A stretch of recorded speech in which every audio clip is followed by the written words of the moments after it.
Welcome, welcome, your Backup Plan tribe. I'm so happy to be here. Amazing, amazing listeners we have. If you haven't liked, shared, and subscribed to our channel, please do down below here. We have an exciting guest on our show today. We're going to dive into the heart of Talking Taboo with Tina podcast, and it's brought to you by the incredible team at Your Backup Plan.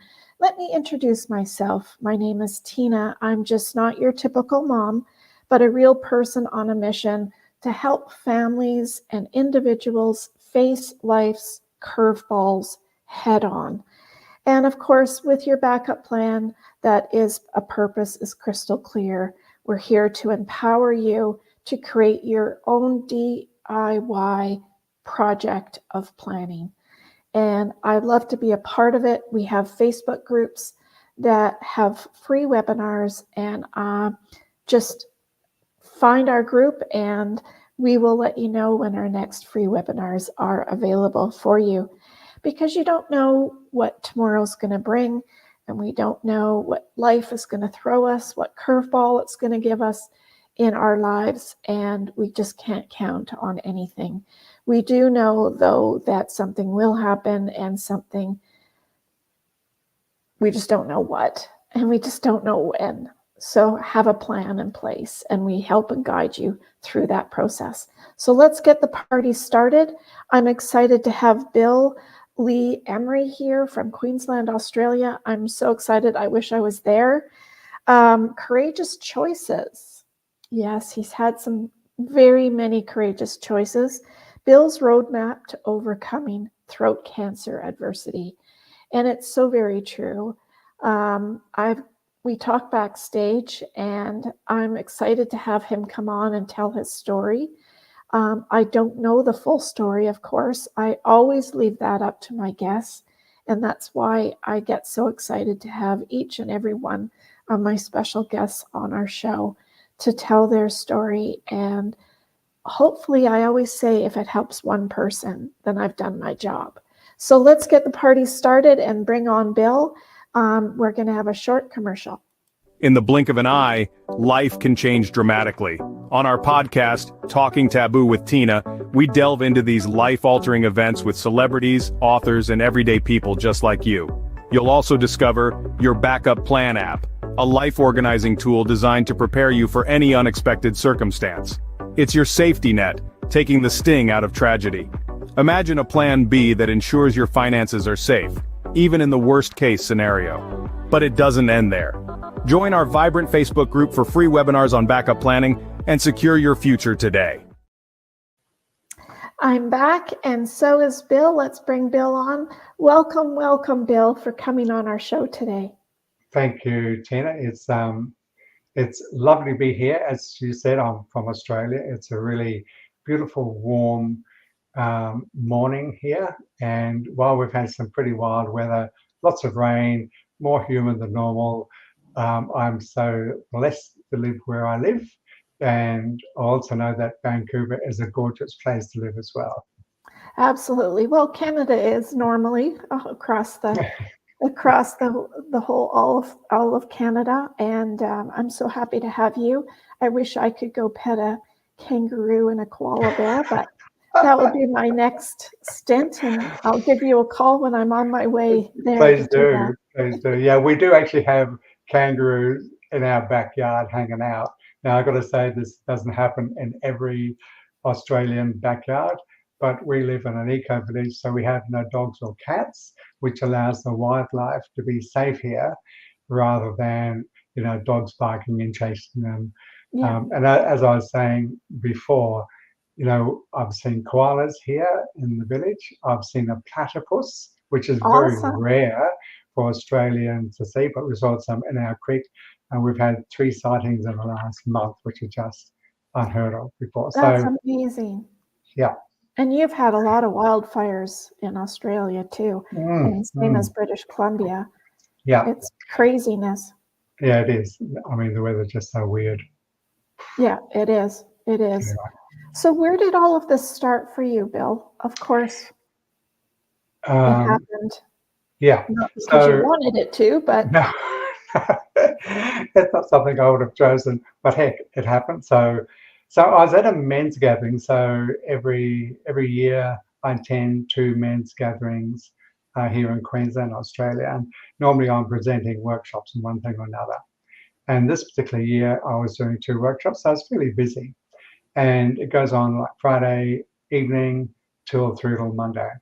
And on the Friday night before I went to dinner, I could just feel a lump here, and it just felt a little bit hard. Now it's kind of busy, didn't have time to look at it clearly. But then when I came back home, I thought, okay, it's still there. It's hard. It's not painful. So I thought maybe it's a lymph node. I picked up something and it's doing its job, which is what lymph nodes are supposed to do. So I waited 2 weeks and it was still there. So I checked in with my doctor. And then it was one test after another, inconclusive, and another test, until it became clear that this was, if you like, my early warning system, because the cancer itself, the base of it was at the base of my throat. So I've had 45 years experience in dealing with mental and emotional resilience and capacity. I've trained with elite athletes, including the Australian national skydiving team. Uh-oh. Hold on. They trained at 16,500 feet. So we taught them what we knew, and they threw us out of aeroplanes at 16,500 feet. We did 14 jumps in 10 days. We did 5 one day, 3 before lunch, and my adrenal glands were just shattered by the end of it. But they were such a pleasure to work with. And when they're working at high altitude and speed, because they're doing formation work, they have to be very precise. So it's all mental work, isn't it? Very much it is, because physically it's very, very subtle, but they have to be really clear. So I learned about precision, mental precision. But it wasn't only that, it was also how they were emotionally.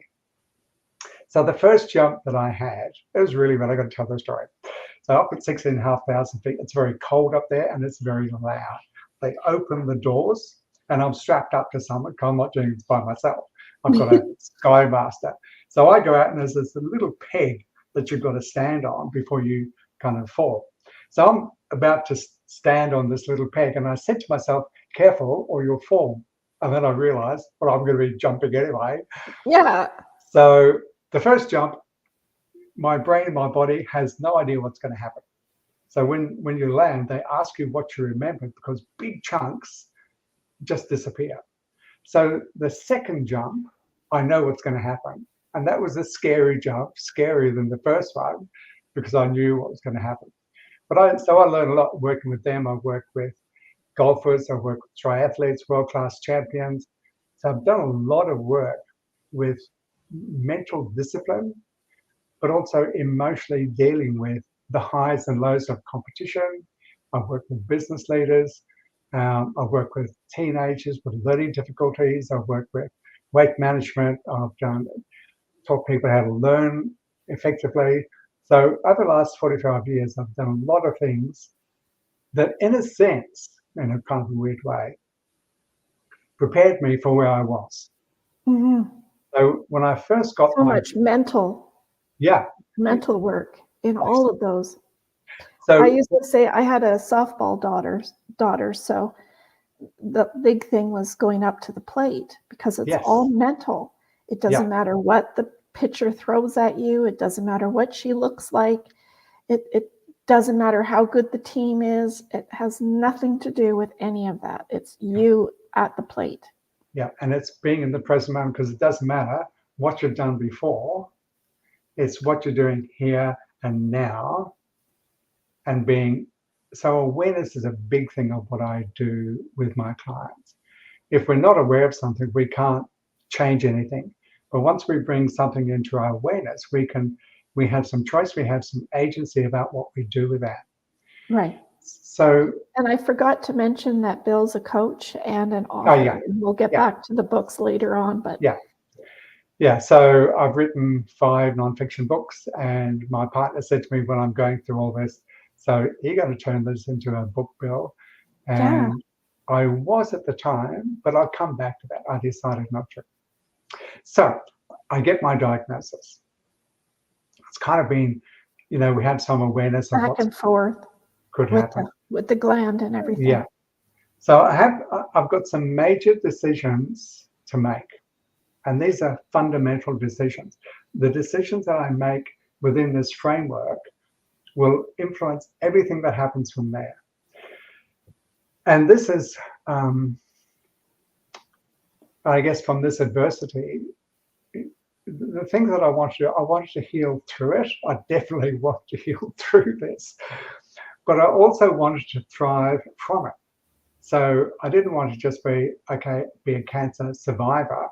I wanted to be a cancer thriver. So I wanted to squeeze the lemon, if you like, get all the juice out of this, because I knew that there were going to be lots of different things that I would have to deal with, and if I could approach it in a certain way that I could make the best of it, then there'll be something of value that I can share with other people, which is pretty much what I've done for the last 45 years. So the first decision I had to make,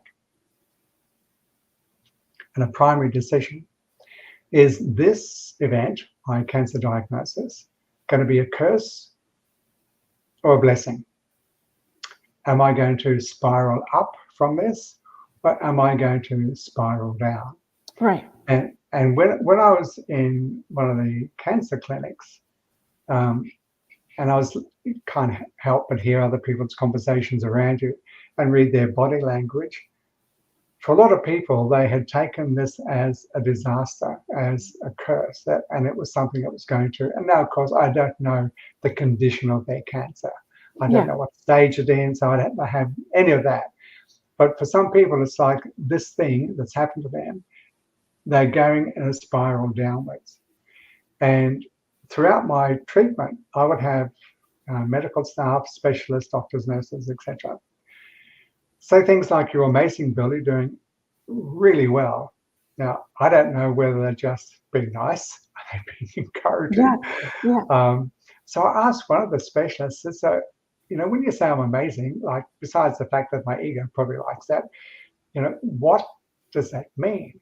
And she said, well, in 17 years of clinical practice, she'd never seen anyone in my age with my condition, etc., manage and deal with the treatment as well as I have. I'm going, okay, good. Now I can put some context around. Otherwise, it's just someone being nice to me. Yeah. So I realized at the end of my treatment, my radiologist, so I had chemo and radiation. I'll talk about that in a moment. But my radiologist, his name is Sid, which is short for Siddhartha. And some of your listeners and viewers will know that Siddhartha, or Prince Siddhartha, became the Buddha.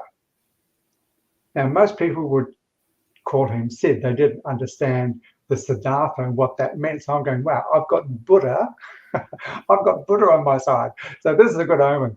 So, and he said to me when I had all my treatment and we were having a post-treatment review, he said to me, Bill, looking at all the things that you've done, he said, you're not normal. And I said, Sid, I can take that as a compliment. He said, you absolutely can. So I realized from my 45 years of training in mental and emotional discipline, preparedness, resilience, all that, that gave me, so it wasn't me that was amazing. It was the things that I put into place, the structures that I put into place that really helped me do this. And that's really has become, part of my mission now is to teach people the structure and the things that I did. And you know how it is, Tina, when you've been doing something for a long time, you kind of take it for granted and you kind of figure, well, everyone does that, don't they? Well, no, they don't, because they don't know it. They haven't spent the time, the resources, the effort to fine tune something that you then take for granted. And I'm sure every single person watching this and listening to this has got some form of expertise that they've spent years, maybe decades refining. And it's very easy to go, well, doesn't everyone know this? Well, no, they don't. They don't know it until they're exposed to it. So I decided. Like the backup plan too. Yeah, exactly. They Like the don't stuff know that until you know. something's happened, Exactly. right? And if you don't know that stuff, then you're in the dark. You've got to Yeah. struggle. You've got to stumble. You've got to fall over. Or But not when do it at all. or not do it all, which leads to other consequences of your family having to deal with stuff. So, when I made that decision, this is going to be a blessing, and I had no idea. At the beginning of my journey, I had no idea how this journey is going to unfold. Yeah. But I thought, okay, this is going to be a blessing. And if it's going to be a blessing, I don't know how it's going to show up, but that's the way I'm going to approach everything that happens from here on in. And my doctor said to me, there are two things in their experience that has been critical in people's successful treatment of what I was going through and what other people. The first one is support.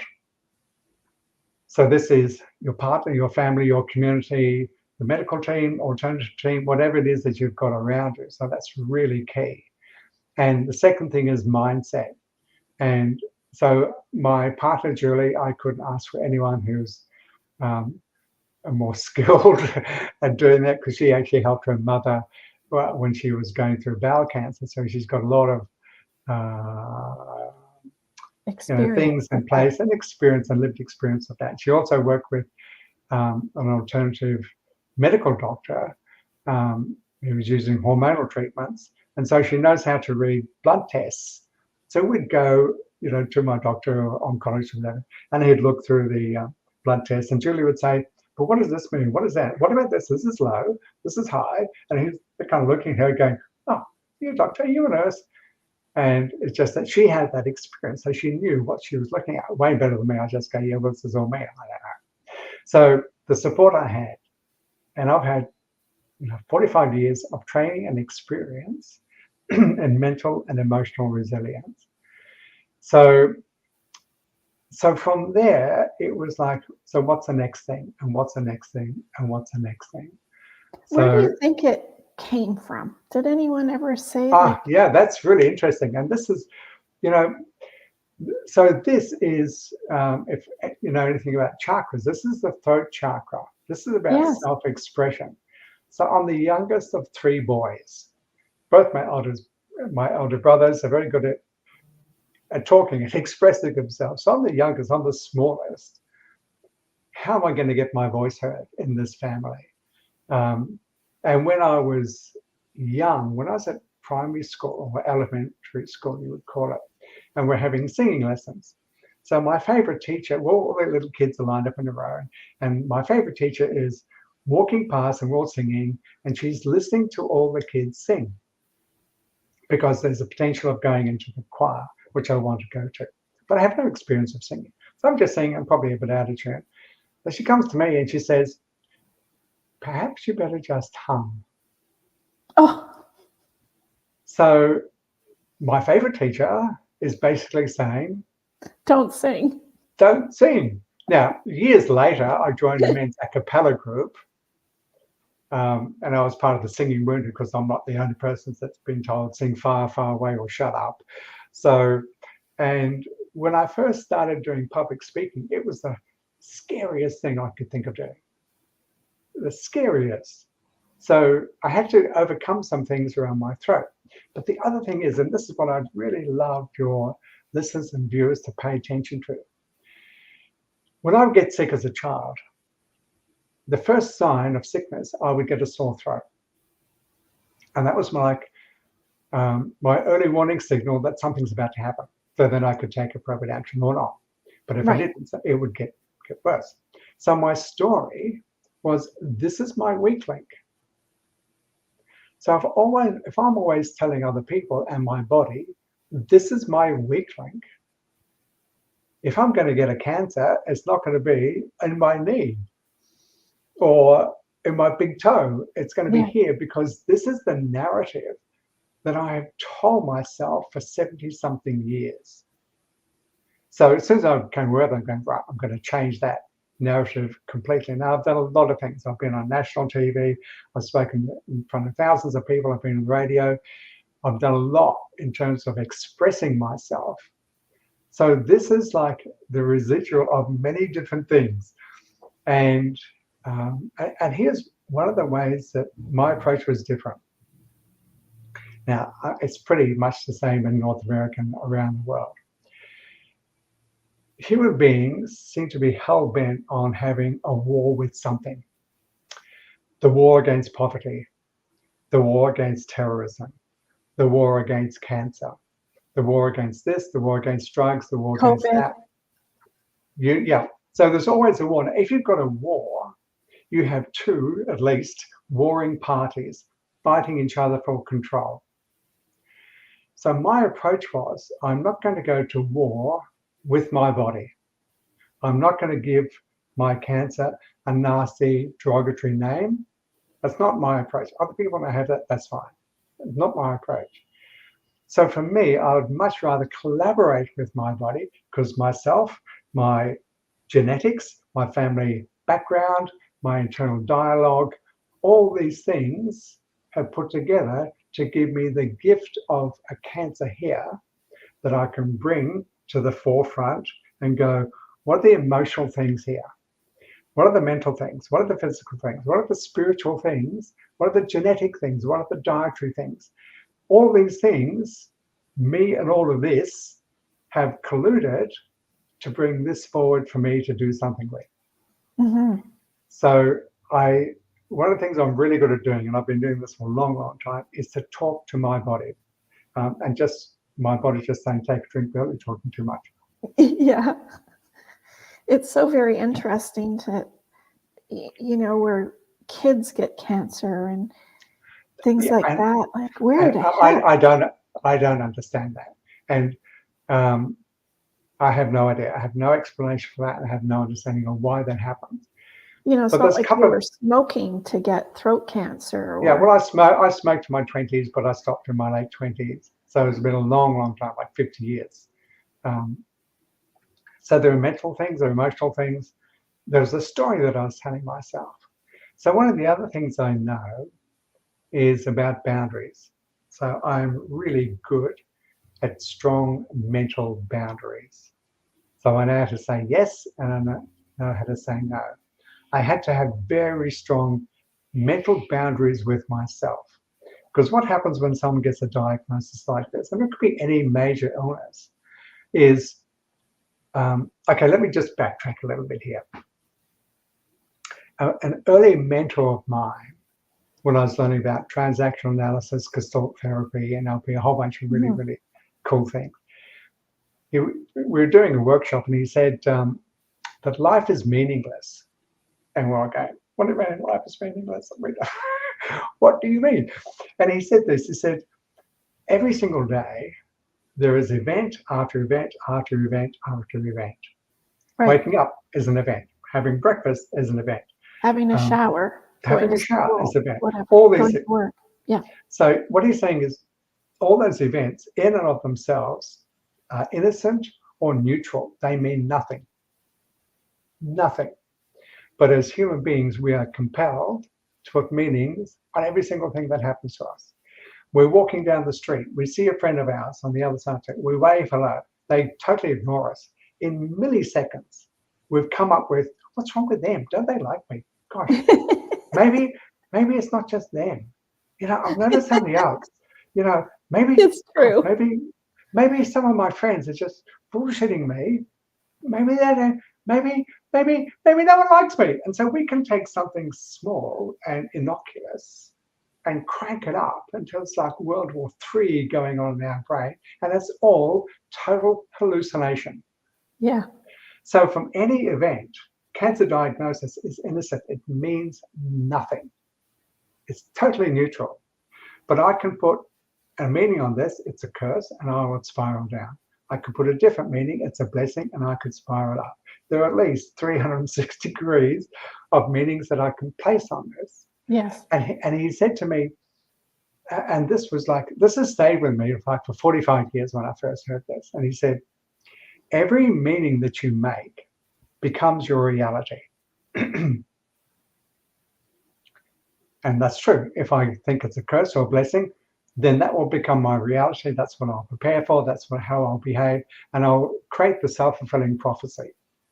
He said the other thing is, he says, it doesn't matter and this is the gem. Like, if you hear nothing else, but you hear this, write it down, big bold letters. And he said, it doesn't matter whether the meaning is true or not, because that's always debatable. He said, the key thing is the meaning that you're making useful or not. To yourself. Yeah, to anyone. And so if I would have an argument with someone or something was upsetting, I'd ask myself when I've got over my, angering or whatever, I'd ask myself, so what's the meaning that I'm making about this event? And then I'd go underneath that and I'd go deeper and I'd go deeper until I'd find what's the real thing that I'm getting angry about, and what's the meaning I'm making of that? And ultimately, pardon me, is that meaning useful to me or not? And if it is useful, I'll keep it. If it's not useful, I'll drop it as fast as I can.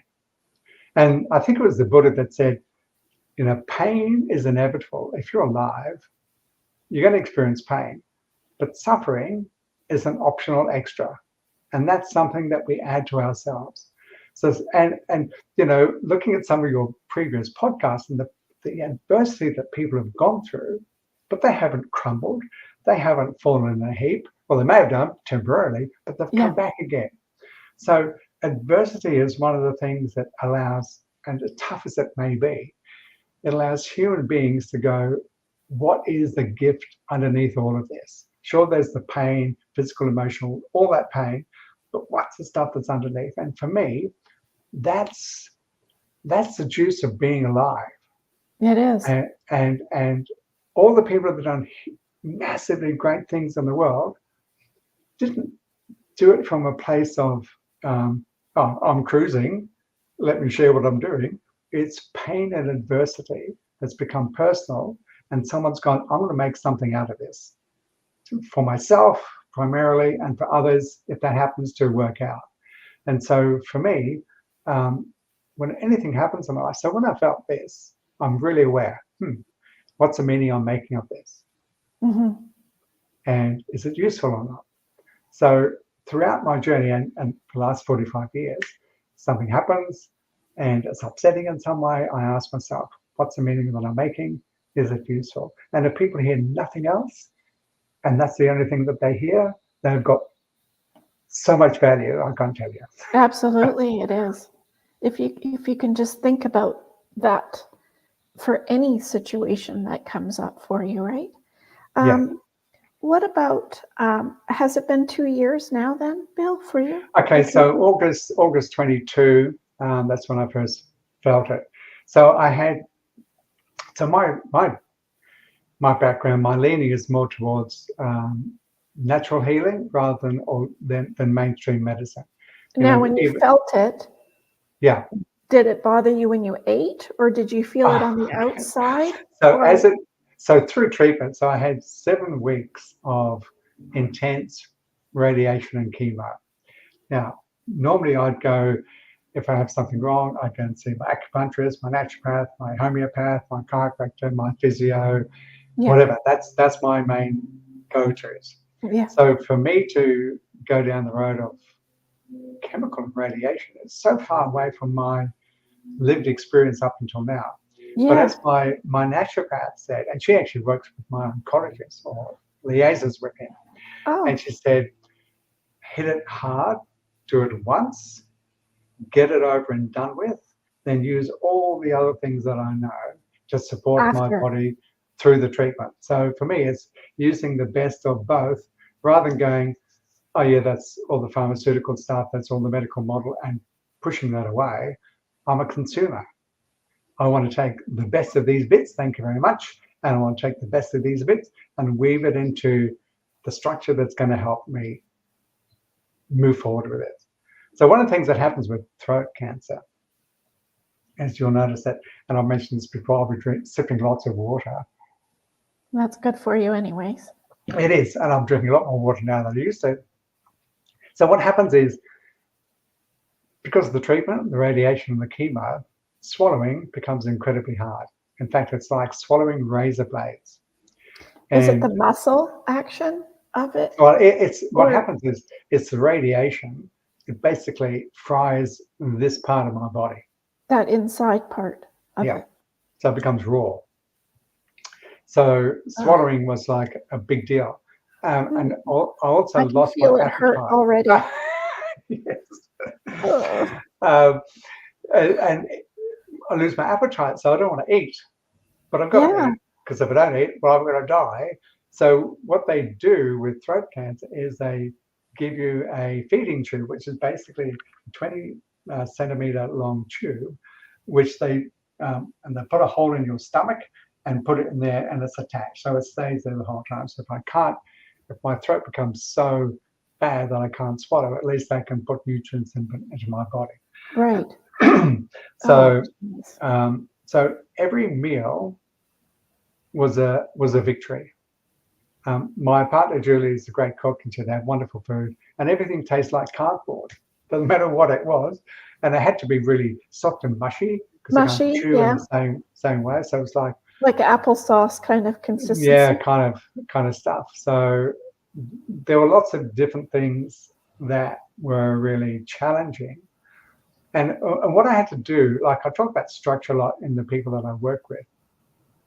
And what structure does, it allows us, we don't have to rethink everything. We plan it once, like your backup plan, you plan it once and there it is. It's a structure. So my day, I would cut into 4 different segments. There would be from 6 o'clock in the morning till midday, from midday till 6 p.m., from 6 p.m. to midnight, and then from midnight till 6 in the morning, 4 different quadrants. And my goal was to get through this segment and do the best I can to manage all the different things that I had to do. And then Um, plan for the next segment. So it's like yeah, you're always yeah. So all the moving things that I forward. had, the drugs that I had to take, the syringe to clean, the feeding tube, all those things that I had to do every day, I had them laid out in a very regimented way, which is not my natural instincts anyway, but I had to do that so that I didn't have to think, and it was going to be an automatic structure. You start here and you go dum, dum, dum, and you get to here. Having a shower, I had to be very conscious because my blood pressure would drop. And, you know, the radiation and chemo does awful things to the blood Your cells. whole Just, blood body. God, yeah. I read after It treatment kicks started, anything good out of you, doesn't it? yeah, wow. I read a report that's got 5 pages of all the side effects of the chemo and the radiation. And I think Good if I'd bathroom seen, reading that is. I think if I'd seen that beforehand, I might have had second thoughts. But I did what I did, and we managed with what we had. So I had to be very disciplined and very structured. What Um, part was the most painful to get through? The first few times or no, well, there's a couple every of single things. time or So I'll give you one example. So they put the feeding tube in me. So I go in for half a day. They full anesthetic, knock you out, put the tube in, then you come out. And so as I'm leaving, they say, so here's some, you know, some drugs to help with pain. They're fairly high core, you know, high level pain killers. Or she said, as a side comment, or you can take a couple of Panadol. So hipping me, I don't take aspirins if I get a headache. I'll drink water or use an acupuncture point. So I take 1 Panadol. And taking 1 Panadol is like farting in the face of a cyclone. It did oh no. absolutely no good at all. So imagine that you haven't done any crunches, you know, ab crunches, and you know haven't done them for 10 years, and you decide I'm going to do 100 in a row. So you do 100 of these things in a row, and then you try and lie down. It was excruciating pain. I was in tears with the pain that I had caused myself because I went, oh, no, she'll be right. We're Australian. I'll just take a Panadol. Well, I talked to my naturopath afterwards, and she said, Bill, just take the drugs. It's a short period of time. We Just do know it. you don't want to take drugs. Just do it. It'll help you get through this. Then we can deal with all the other things. So, and the worst thing from all of that was not just my physical pain, but it was seeing um, Take a breath. my partner's face. Yes. To as deal with she, it as well. yeah, as she watched me in extreme pain. And It's I'm like going, watching your pet suffer, right? It's yeah, indeed. And it was like, for me, I'm going through this physically, but for a lot of people, my belief is that the carers, what they go through is even worse. yeah. Excuse me when I take another sip. Yes. I think that's very true. So it's kind of a wake up call. Bill, just take the freaking drugs. Like, do the thing you're And it supposed to helped? do. Did it help you? Yeah, it did. And then I did. And then I had some different drugs for my throat so I could actually swallow and eat my meal. That was Oh, that's the that, worst part is a sore throat. yeah. And it's interesting. Ah. The cells in the throat are the ones that die the fastest and recover the fastest. And if you think about it, these cells, if you can't swallow, you're dead. So the cells in your throat and your mouth recycle faster than anywhere else in the body. And I didn't know that. So I had to be very careful about chewing, about allowing to slide through. And I practice all the stuff I would know about pain management. For example, if you look upwards, and when I work with elite athletes, if they're in a race and bike race, whatever, or a running race, and they would look down. When you look down, you're more likely to experience emotion. When you look up, you become slightly disassociated from sensation. And so, for example, when a baby is crying, a mother will naturally go, look up here and distract the baby, and the baby will look upwards. You cannot keep on crying if you're looking up. Now, you notice when I was feeling tearful, I was actually looking down. But we're doing this thing. I can't be in this state for like half an hour. So I'm going to look up. And so I know some of these things that basically probably not common knowledge. That's a good tip. So yeah, it is. So there are things that kind I of would create do. a mental focus. Indeed. And mental focus. So one meal time, every meal was a victory, every poo was an absolute celebration, because the chemo, the radiation does, like constipation is, that's another one. But I won't go into that story because that's kind of a bit gross. That's from all the drugs, I guess, and stuff, yeah, right? that is. So there are things that I know I watched a friend of mine pass away with lung cancer, and she started with chemo and then radiation. And the radiation just took every ounce of little bit of her away. Like it sucked her dry. Yeah. So, and this is a decision that, Julie and I had to make at the beginning. I said to my ENT specialist, I said, so what if we put off treatment for 6 months and try other things? He said, you're welcome to do that. But just be aware that when you come back in 6 months' time, it may be different. And we can't guarantee, what we're doing now. What results you'll have. Yeah. So I'm going, all right, it's a 7 week, actually we thought it was a 7 week sprint. It's a 7 week sprint of treatment, but it goes way longer than just 7 weeks. It was like, even a year later, 18 months later, I still have to sip a lot of water when I eat.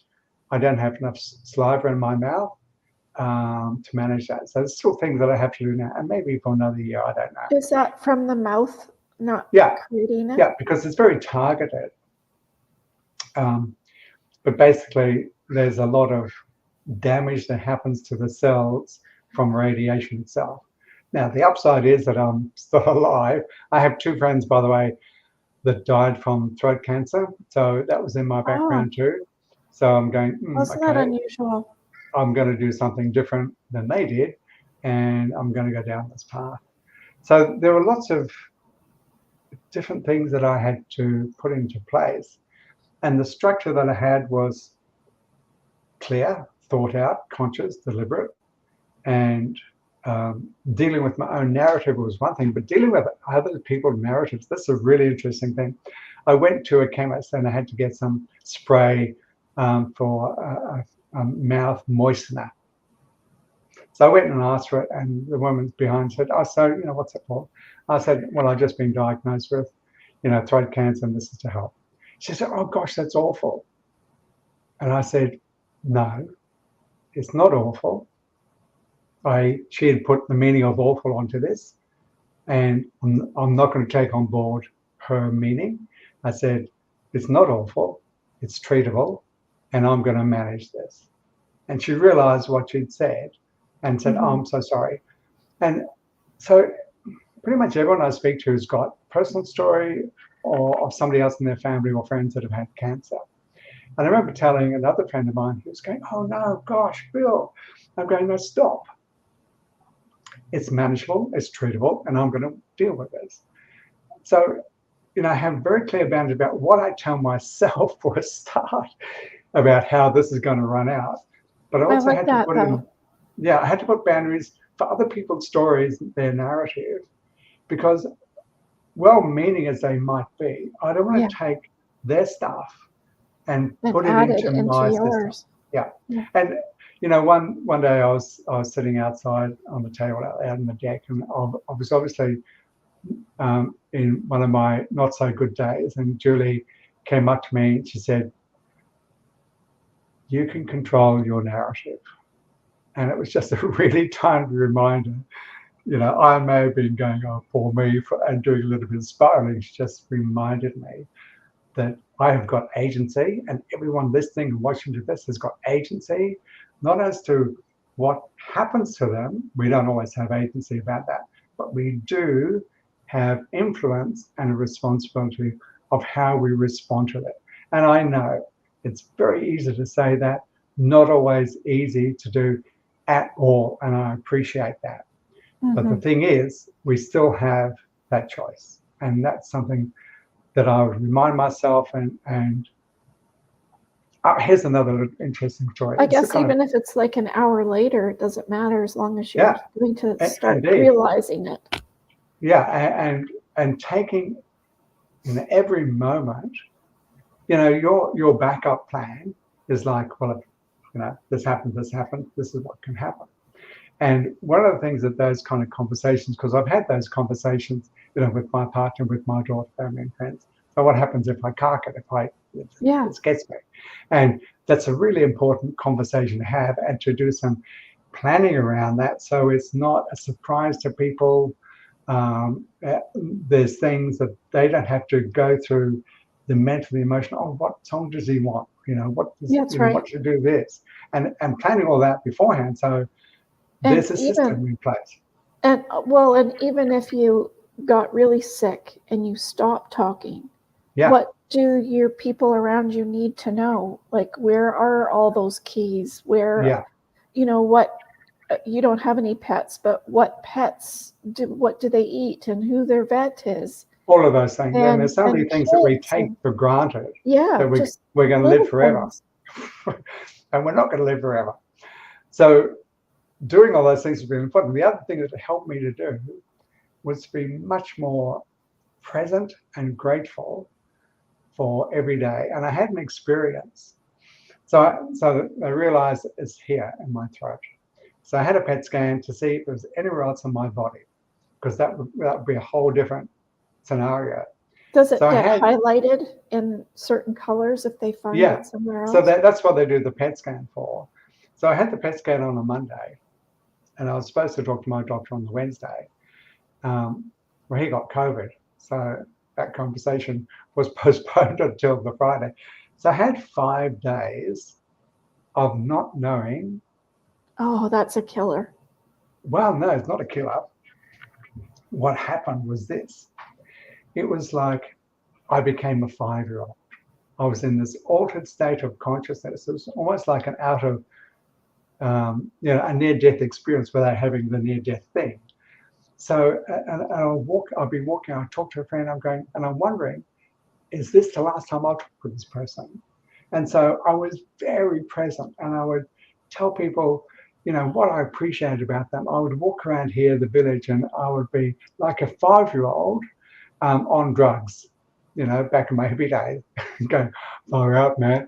And so Yeah. I would be in this altered state of consciousness. And I know I'm in an altered state of consciousness. I've had enough altered state of consciousness experience to know this is not normal. So I want to find out if I could take the essence, this feeling, back into life In post general. Yeah. my aware, what would it be? And I realized for me, if I was to look at something, I've got a little stone in my hand, and if I look at the stone and I look at the patterns and I look in at detail, what happens is my whole awareness goes from out there into a very finite part, and that becomes magical. I remember as a little kid playing in a sandpit, and I'd have a little city and a little world, and that became my whole thing. And it was Yeah. just like being a 5-year-old with eyes of absolute wonder. And I'm going, for me, it's detail. I can just go into my garden, into the surrounds, go down to the creek, pick up a leaf, and have that same experience. And it's detail that does it for me. So these 5 days was trippy. It was, and like it talks about a blessing, a gift. This was one of the gifts for me as a human being, was to be very present with something. And so there was this thing and nothing else in the world, and to totally enjoy and get so much joy out of this little experience. So what happened then is I knew I couldn't take things for granted. I would tell people that I loved them more often. I would show them. If I go to a local coffee shop and they have a really good coffee, at the end of it, I'll go and I'll tell the barista, hey, I really enjoyed that coffee. You really nailed it today. And their whole face lights up. So I remember going to a restaurant down in Melbourne when we were visiting my daughter. It was an Indian restaurant. And what they served was just superb. And I'm thinking, this is one of the best Indian meals I've had in my life. And my parents were actually born in India, part of the British Raj. That's a whole other story. So I know Indian food. So at the end, everyone has left the restaurant. And so I went up to them and said, can I talk to the chef? And they're going, is there something wrong? I said, well, Yeah. I want to talk about the meal. So the chef comes out and I said, what you just served us. And I told him my history, parents lived in India, blah, blah, blah. This is one of the best Indian dishes I've tasted in my life.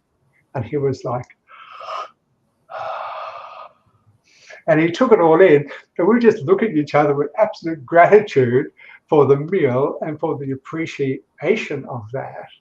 And we just both, for the next hour or so in a state of altered consciousness of the appreciation of something when someone does something, with love. Absolutely. And it's just like, and so if I learned that from my experience within cancer and I can share it here, what a gift that is.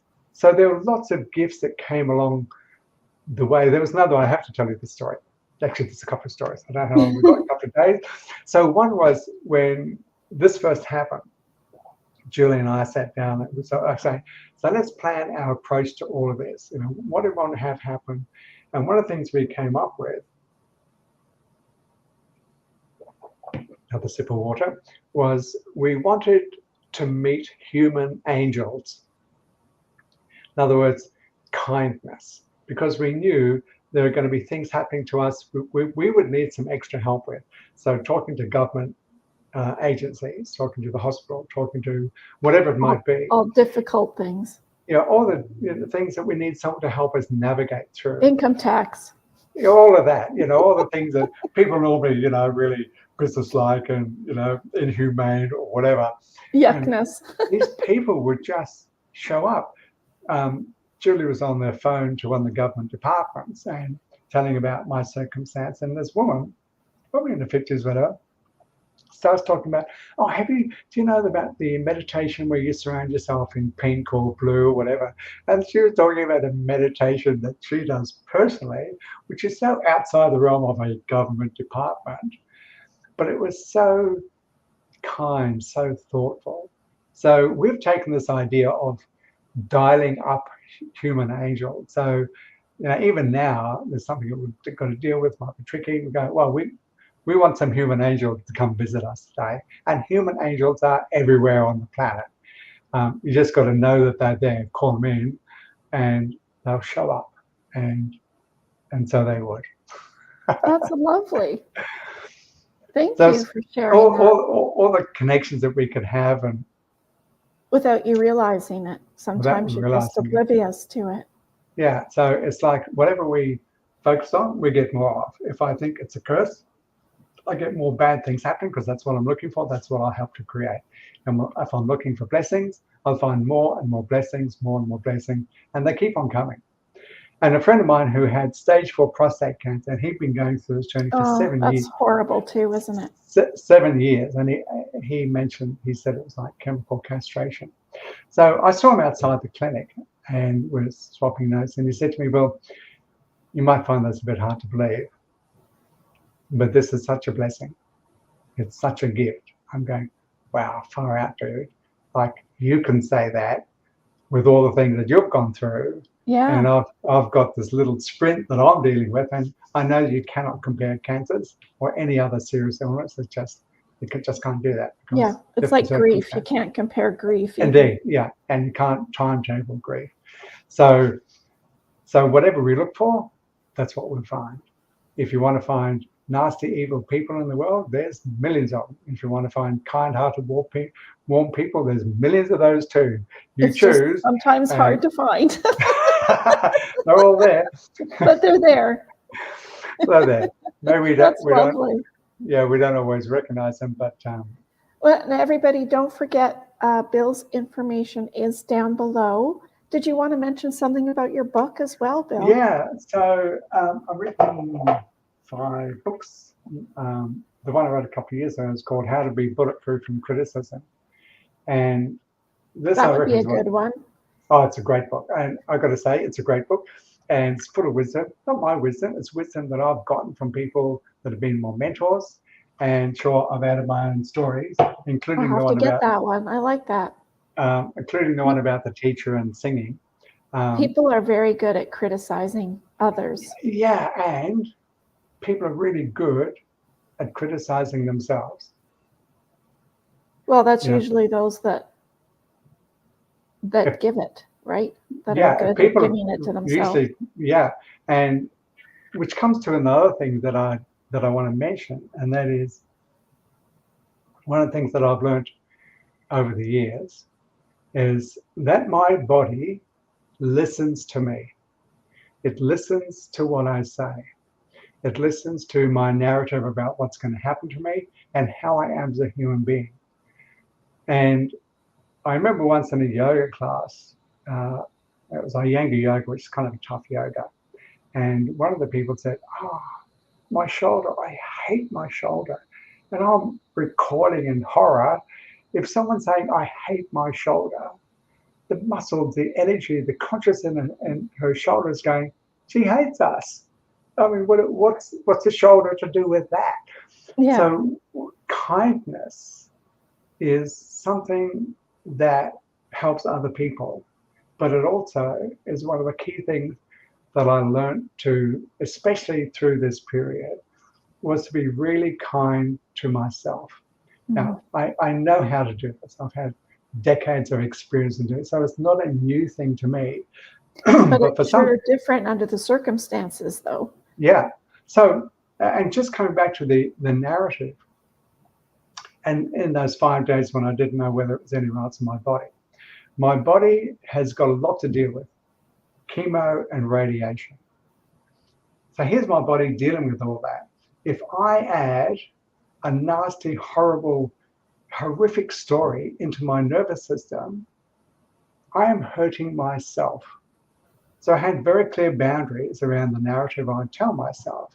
Mm-hmm. And what I'd do at night, I'd put one hand on my heart and one hand on my belly, and I would talk to my heart and I would talk to my belly. And I'd let my belly know, my heart know. I'd ask them both. So how was your day today? What was working? What wasn't working? How else can I serve you, my body? So I became a servant to my body. Now, I don't normally pee at night. I'm 74. I'm pretty lucky. Prostate must be in good shape. Mhm. But through treatment, I was peeing a lot. I was drinking heaps and heaps of water. So I'd be getting up 2 o'clock, 4 o'clock, 5 o'clock, whatever. And normally what I'd do before all this, if I'd wake up in the middle of the night, I'd go, yeah, it's okay. Wait till morning. Now, my body wants to pee. I'm the servant of my body. I had to be much more aware of what my body needs from me rather than what is convenient. So I Mhm. get up at 2 o'clock in the morning, go do a wee and come back to sleep. Wake up at 4 o'clock. If my body wants to wee, I'd go wee. I became a servant to my body. And part of that was me being gentle, me being kind. If I'd Yes. had a tough experience, I wouldn't beat myself up because I hadn't done this, I hadn't done that. I go, well, hey, I did the best I could in that moment. It may not have been my best effort, and we're here. And my body really appreciated that. And I could feel my body, my nervous system in particular, relaxing into it. And so it had less stress to deal with than if I'd gone to war with my body, if I'd Right. called cancer some nasty, horrible name and I was beating it up and wanting to get rid of it. So I didn't do that. I know some people do, that's fine. It's not my approach. My approach is completely different from that. And so it was what experience I had. Um, so the cells in our body are dying and regenerating all the time, like thousands and thousands per second. So I was doing some meditation. It's And I really had to, amazing, actually. oh, it is. We are just this incredible biological, neurological, spiritual thing that we've got going on here.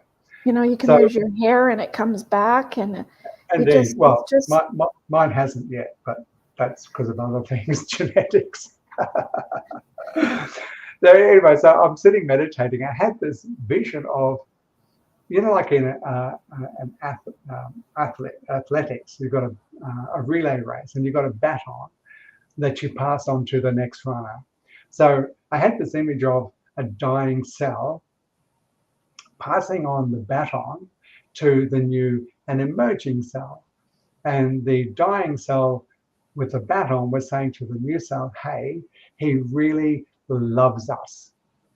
So the new cell, pass it on. So the new cell is getting this message, our human being really appreciates us and really love, pass it on. So I know that cell, go to the next one, next one, next one, next one.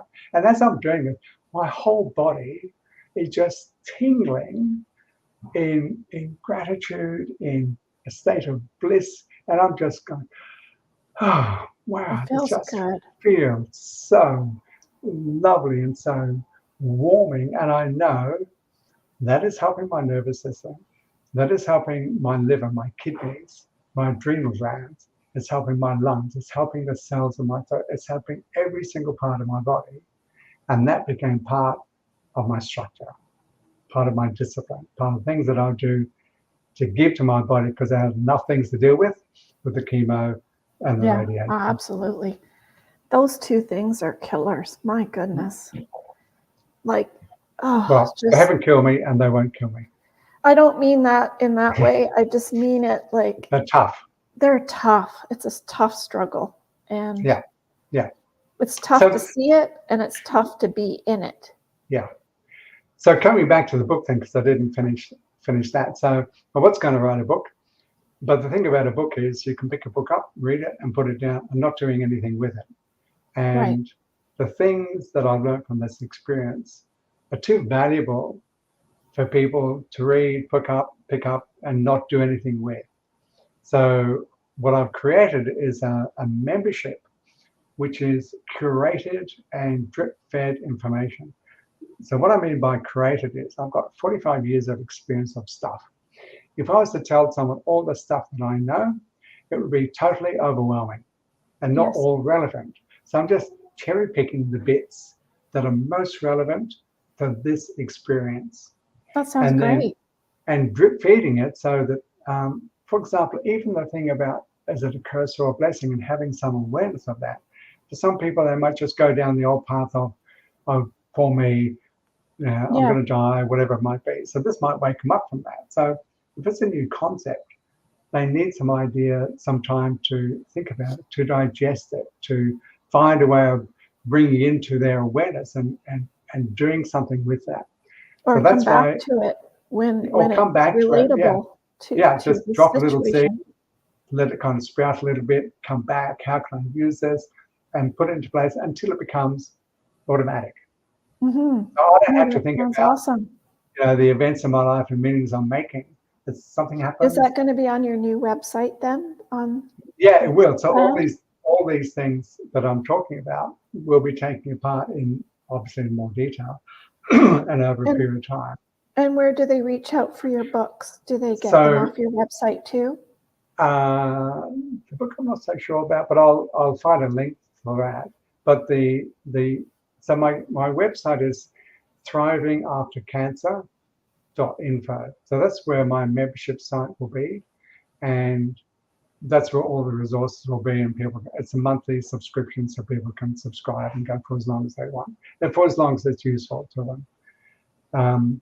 And I'm also obviously, well, I'm also talking to all the health practitioners that I know, because for a lot of them, what they're dealing with, they work in silos. My oncologist has a very strict boundaries of what he does. My radiation specialist has a very strict boundaries of what they do. Right. And mental and emotional Falls in support. between all of those Yeah, things. but that's not really their expertise. So I don't deal with. I'm not an oncologist. I haven't a clue about radiation. I don't deal with those things. I don't deal with the medical thing. I deal with the things that I know about, That which is you're mental and in your emotional. head. Yeah, yeah, and your body, right? Because our body is, where we hold a lot of those emotions, and We do hold so much stuff, don't we? we do. Yeah. What I hate to say goodbye to you with your great stories, and I'll have you come back and we'll talk about.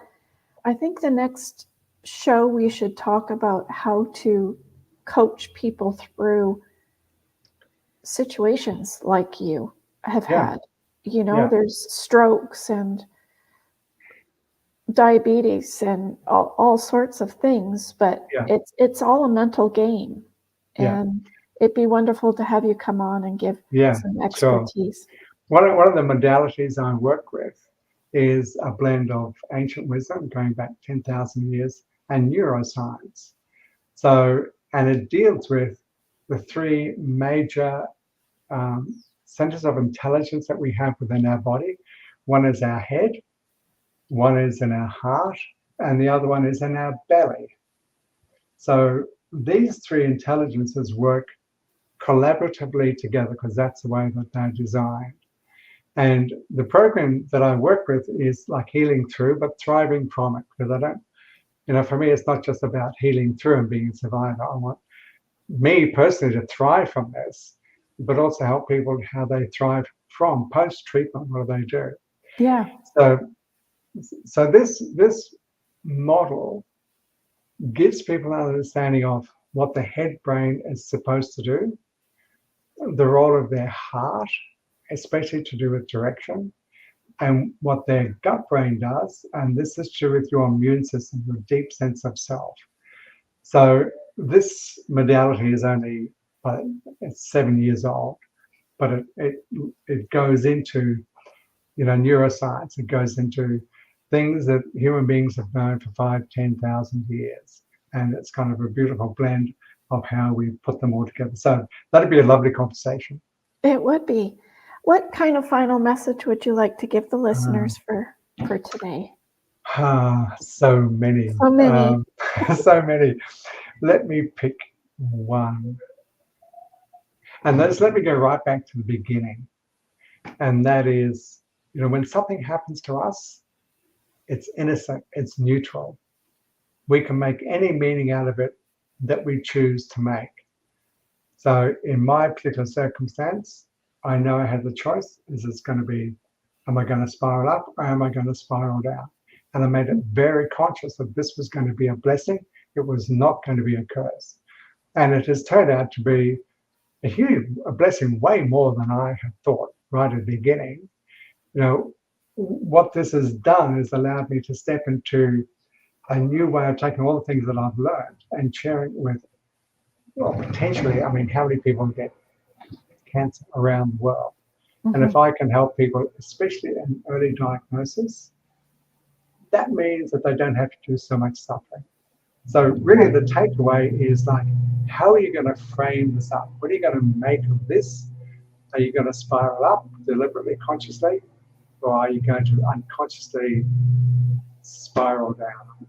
Of course, my encouragement would be to find a way to spiral up and make it a blessing. Like, make this a blessing. Oh, that's lovely. Thank you, Bill. Thank you so very much for that.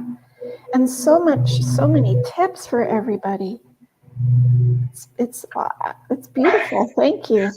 Yeah, I could go on for hours and hours and hours, but we have so much time. So maybe in the next conversation we can do some of the other things that I talk about in my memberships, and we don't really have time or scope.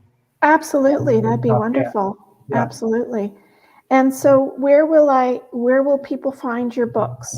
Just to make it clear. Okay, so they can go on Amazon to find, so it's called How to Be Bulletproof from Criticism. So if you just either look for my name or for the title of the book, you'll find it on Amazon, or I've got it on Gumroad. Okay. Gumroad, I think, yeah, Gumroad is the other one. Well, maybe I'll get you to send me those links, and then I'll just add them to the bottom, and then everybody can just go to that. And and probably nice Gumroad is the better, because Amazon is big enough anyway. Gumroad isn't as popular. Yes. Well, everybody, wasn't that fantastic? And I could have him come and talk for hours. The poor guy with his throat. I feel so bad. My throat hurts just talking about it. More water. Oh my goodness. It's like when you get sick, it's like the worst thing, isn't it? Like you can suffer through the sinus pain and everything and headachy, but the throat is just awful. It's a very delicate thing. It's very delicate. Yeah. So that being said, thank you everybody for coming on our show today, and please like, share, and subscribe if you already haven't, so you get more of these coming into your feed, and share it with others that you think that could benefit from what Bill and I talk about on the show, because he's given us so many tips and tricks. I can't even count them all. So make sure you watch it a second and third time if you have to, and jot them down. And it's just so appreciative. Thank you so very much, Bill, for coming on. I really appreciate it. It's my pleasure. My pleasure. And, we take things for granted. And things can change in, like I say, in the blink of an eye. So every moment is magic, and make every magic moment count, because you don't know when your last one is going to be. And go over to our Facebook group and sign up and follow us for our ongoing free webinars that we take and have so much fun doing. We have them on emergency preparedness. We have them on having family conversations, and we have webinars talking about leaving a legacy and what that means. And I spoke briefly to Bill with his subscription platform and his concept of his business, that he could then give that legacy, hand that over to perhaps his daughter or to a friend or family person. And that's what we are here for, to talk about things that, maybe our attorney didn't talk to us about when we were doing our will, or maybe the accountant didn't talk to us when they were doing our income tax or estate planning. And that's where the loopholes are, and that's why you've got us here over at Your Backup Plan. And we're not Superman, even though we think we are. We're not, because Mike Tyson says everyone has a plan till you get punched in the face. What a good quote. It is true, isn't it? We all think, oh, I've got that, or I have that planned. Clients of mine or people I meet, oh, my husband looks after that. Oh, he does he? Are you sure about that? till you get punched in the face, you'll soon find out that it wasn't really a plan at all. And but that being said, we are here to help you out, you guys. And thank you for coming. I appreciate each and every one of you. Stay safe and be kind. Till next week. Sending my love.